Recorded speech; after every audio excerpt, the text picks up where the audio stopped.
Assalamualaikum warahmatullahi wabarakatuh, adik-adik. Materi hari ini yaitu tentang unsur-unsur teks berita. Jadi tujuan pembelajarannya ada dua. Yang pertama, peserta didik dapat memahami unsur teks berita. Yang kedua, peserta didik dapat mampu menentukan unsur-unsur teks berita. Jadi pertemuan kali ini kalian harus dapat memahami unsur-unsur dalam sebuah teks berita.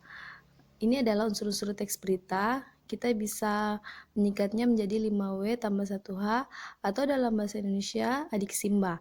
Jadi apa itu adik Simba?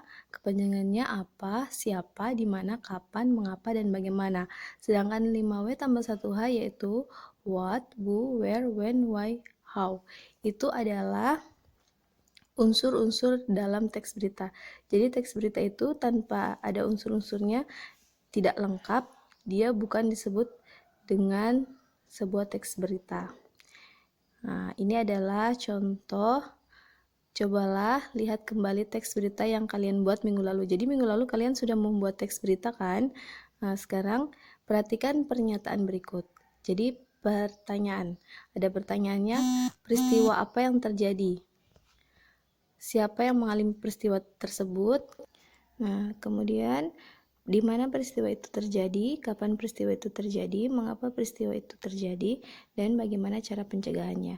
Jadi unsur-unsur berita ini, pertanyaan yang ada jawabannya dalam teks berita yang kalian buat. Misalnya yang pertama, peristiwa apa yang terjadi? Jawabannya adanya gejala pandemi virus corona. Kemudian yang kedua, siapa yang mengalami peristiwa itu? Masyarakat Indonesia. Di mana peristiwa itu terjadi? Di Indonesia. Kemudian kapan peristiwa itu terjadi? Mulai pada awal tahun 2020. Mengapa peristiwa itu terjadi? Karena adanya penyebaran yang cepat. Bagaimana cara pencegahannya? Rajin cuci tangan, jaga jarak, pakai masker, dan jauhi kerumunan.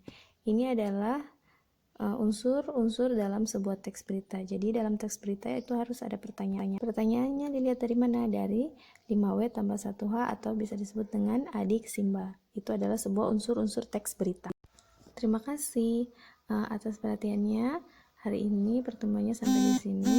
Tidak ada tugas dan Assalamualaikum warahmatullahi wabarakatuh.